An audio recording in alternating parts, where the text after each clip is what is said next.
Hello student, video में आप सभी का स्वागत है। इसके पहले की वीडियो में हमने देखा था ततारा वामेरो कथा का पाठवाचन। आज हम देखेंगे कि पाठ में क्या दिया गया है। तो प्रस्तावना में थोड़ा सा मैं आपको बताऊंगी कि आपको सभी को पता है कि प्रेम सबको जोड़ता है और घृणा जो है, तिरस्कार जो है, दूरी बढ़ाता है। अब इससे भला कौन इनकार कर सकता है कि इसलिए जो समाज के लिए अपने प्रेम का, अपने जीवन तक का बलिदान करता है, समाज उसे न केवल याद रखता है बल्कि उसके बलिदान को व्यर्थ नहीं जाने देता। यही वजह है कि तत्कालीन समाज के सामने एक मिसाल कायम करने वाले इस युगल को आज भी उस द्वीप के निवासी गर्व और श्रद्धा के साथ याद करते हैं। तो ततारा वामेरो कथा में जो पहला पैराग्राफ है वो पढ़ूंगी मैं और उसके बारे में आपको बताऊंगी। ततारा वामेरो कथा में पहला पैराग्राफ जो है, अंडमान द्वीप समूह का अंतिम दक्षिणी द्वीप है जो लिटिल अंडमान। यह पोर्ट ब्लेयर से लगभग 100 किलोमीटर दूर स्थित है। इसके बाद निकोबार द्वीप समूह की श्रृंखला आरंभ होती है जो निकोबारी जनजाति की आदिम संस्कृति के केंद्र है। निकोबार द्वीप समूह का पहला प्रमुख द्वीप है कार निकोबार, जो लिटिल अंडमान से 96 किलोमीटर दूर है। निकोबारियों का विश्वास है कि प्राचीन काल में ये दोनों द्वीप एक ही थे। इनके विभक्त होने की एक लोक कथा है जो आज भी दोहराई जाती है। तो सबसे पहले हम ज्योग्राफी देखते हैं, थोड़ा सा यहाँ पे क्या बताया है इस द्वीपों के बारे में। तो अंडमान और निकोबार जो द्वीप है, यह दो ग्रुप है। यह दो द्वीप का ग्रुप था, समूह था। अंडमान ऊपर की तरफ यानी नॉर्थ साइड था और निकोबार नीचे की तरफ यानी साउथ साइड था। अंडमान द्वीप के सबसे नीचे वाला जो आइलैंड था जिसका नाम था लिटिल अंडमान, अब इस लिटिल अंडमान से शुरू होता है निकोबार। जो अंडमान द्वीप का जो सबसे नीचे वाला जो आइलैंड था उसका नाम था लिटिल अंडमान और इसी लिटिल अंडमान से शुरू होता है निकोबार। लिटिल अंडमान से पोर्ट ब्लेयर 100 किलोमीटर दूर है। पोर्ट ब्लेयर जो है वह अंडमान और निकोबार की कैपिटल है, राजधानी है। लिटिल अंडमान के बाद जो सबसे पहला आइलैंड या द्वीप आता है उसका नाम है निकोबार। तो इस लिटिल अंडमान और निकोबार की जो दूरी है वह है 96 किलोमीटर। माना जाता है कि इस प्राचीन काल में यह दोनों द्वीप जुड़े हुए थे। इनके अलग होने के पीछे लोक कथा है जो आज भी वहाँ पर सुनाई जाती है। यह लोक कथा है ततारा वामेरो की। ततारा यहाँ पर लड़के का नाम है और वामेरो लड़की का नाम है। तो आगे देखते हैं हम कथा में क्या दिया है। सदियों पूर्व जब लिटिल अंडमान और कार निकोबार आपस में जुड़े हुए थे तो वहाँ एक सुंदर सा गांव था। पास में एक सुंदर और शक्तिशाली युवक रहा करता था, उसका नाम था ततारा। निकोबारी उसे बहुत प्रेम करते थे। ततारा एक नेक और मददगार व्यक्ति था, सदैव दूसरों की सहायता के लिए तत्पर रहता। अपने गांव वालों को ही नहीं अपितु समूचे द्वीप वासियों की सेवा करना अपना वह परम कर्तव्य समझता था। उसके इस त्याग की वजह से वह चर्चित था। सभी उसका आदर करते, वक्त मुसीबत में उसे स्मरण करते और वह भागा भागा वहाँ पहुँच जाता। दूसरे गांव में भी पर्व त्योहारों के समय उसे विशेष रूप से आमंत्रित किया जाता। उसका व्यक्तित्व तो आकर्षक था ही, साथ ही आत्मीय स्वभाव की वजह से लोग उसके करीब रहना चाहते थे। पारंपरिक पोशाक के साथ वह अपनी कमर में सदैव एक लकड़ी की तलवार बांधे रहता। लोगों का मत था कि बावजूद लकड़ी की होने पर उस तलवार में अद्भुत दैवीय शक्ति थी। ततारा अपनी तलवार को कभी अलग न होने देता, उसका दूसरों के सामने उपयोग भी न करता, किंतु उसके चर्चित साहसिक कारनामों के कारण लोग बाग तलवार में अद्भुत शक्ति का होना मानते थे। ततारा की तलवार एक विलक्षण रहस्य थी। अब यहाँ पर यह दिया गया है कि जब यह दो द्वीप आपस में जुड़े हुए थे तब वहाँ एक सुंदर गांव था और उस गांव में एक शक्तिशाली युवक रहता था जिसका नाम था ततारा। गांव के सभी लोग उसे बेहद प्रेम करते थे। वह सबका चहेता था क्योंकि वह हमेशा दूसरों की सहायता करने के लिए हमेशा तैयार रहता था, तत्पर रहता था। गांव के लोगों की नहीं बल्कि संपूर्ण द्वीपवासियों की सेवा करना अपना वह परम कर्तव्य मानता था। सभी लोग उसका आदर करते और जब भी कोई मुसीबत आती तो सबसे पहले उसे ही याद किया जाता और वह भागकर मदद के लिए आ भी जाता था। उसका व्यक्तित्व का मतलब होता है पर्सनालिटी, आकर्षक था उसकी। और एक खासियत थी कि पारंपरिक पोशाकों के साथ वह अपनी कमर में एक सदैव लकड़ी की तलवार बांधे रखता। लोगों का मानना था कि तलवार लकड़ी की होने के बावजूद भी उस तलवार में कुछ दैवीय शक्ति है। वह तलवार मामूली नहीं है।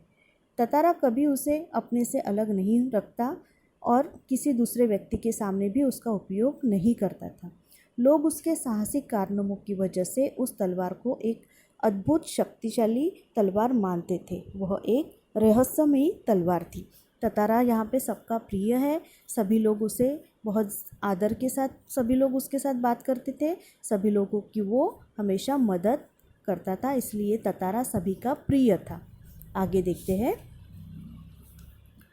एक शाम ततारा दिन भर के अथक परिश्रम के बाद समुद्र किनारे टहलने निकल पड़ा। सूरज समुद्र में लगे क्षितिज तले डूबने को था। समुद्र में ठंडी बयारें आ रही थी। पक्षियों की सायंकालीन चहचहाटे शनै शनै क्षीण होने को थी।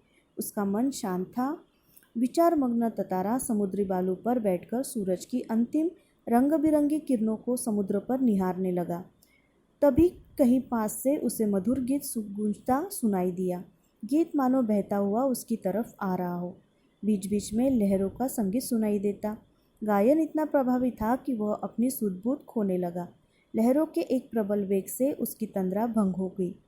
चैतन्य होती ही वह उधर बढ़ने को विवश हो उठा जिधर से अब भी गीत के स्वर बह रहे थे। वह विकलसा उस तरफ बढ़ता गया। अंततः उसकी नज़र एक युवती पर पड़ी जो ढलती हुई शाम के सौंदर्य में बेसुध एकटक समुद्र की देह पर डूबते आकर्षक रंगों को निहारते हुए गा रही थी। यह एक श्रृंगार गीत था। अब यहाँ पर दिया है कि एक दिन शाम को दिन भर के परिश्रम के बाद ततारा समुद्र के किनारे टहलने निकला था। वह शांत था। समुद्र की रेत पर बैठे बैठे वह डूबते हुए सूरज की किरणों को निहार रहा था। अचानक उसके कानों में मधुर गीत सुनाई दिया।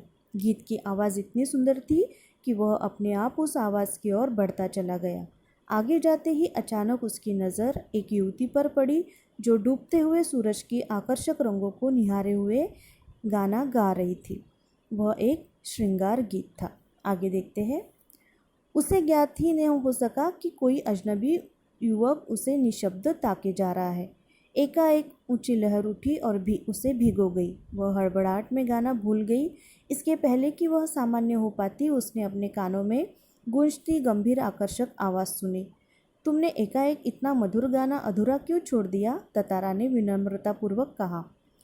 अपने सामने एक सुंदर युवक को देखकर वह विस्मित हुई। उसके भीतर किसी कोमल भावना का संचार हुआ, किंतु अपने को संयत कर उसने बेरुखी के साथ जवाब दिया। पहले बताओ तुम कौन हो? इस तरह मुझे घूरने और इस असंगत प्रश्न का कारण?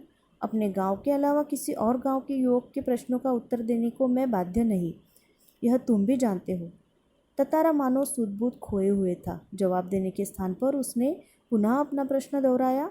तुमने गाना क्यों रोक दिया? गाओ, गीत पूरा करो। सचमुच तुमने बहुत सुरीला कंठ पाया है।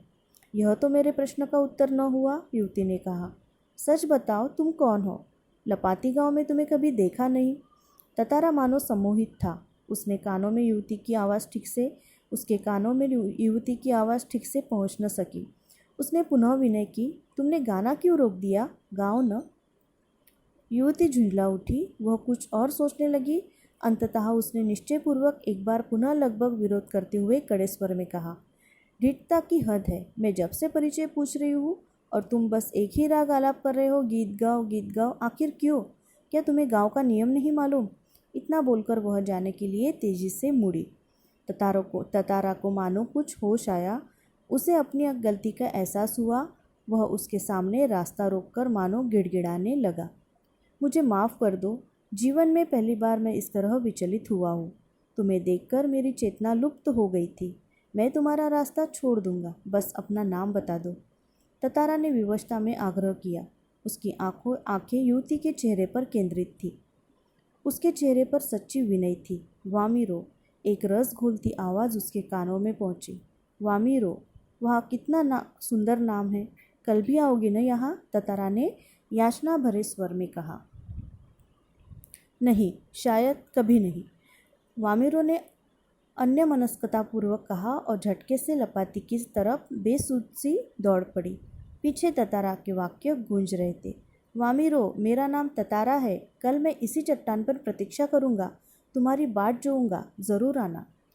अब इस पैराग्राफ में क्या दिया है हम वो देखेंगे कि उसे पता ही नहीं था, जो लड़की थी उसे पता ही नहीं था कि कोई उसकी तरफ अजनबी युवक उसे एकटक निहार रहा था।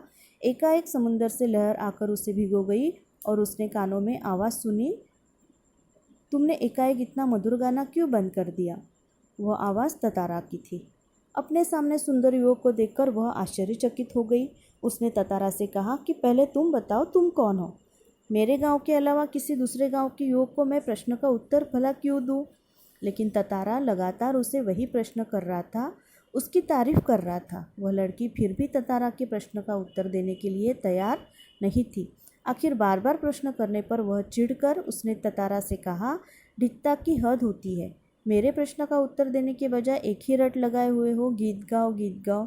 गाँव के नियम क्या तुम्हें पता नहीं है? इतना बोलकर जब वह जाने के लिए निकली तो ततारा होश में आ गया और उसके सामने मानो गिड़गिड़ाने लगा, मुझे माफ़ कर दो।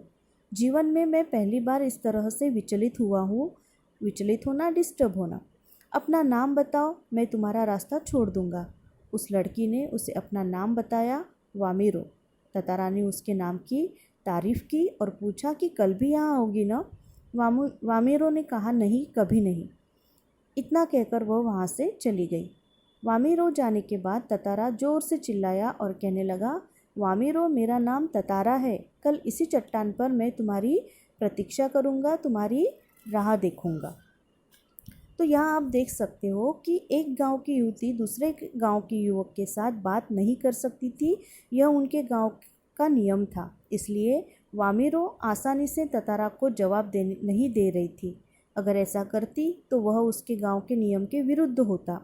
अब आगे कहानी में इस कथा में क्या होता है यह हम नेक्स्ट वीडियो में देखेंगे। इस पार्ट को आपको अच्छे से एक बार फिर पढ़ना है। धन्यवाद।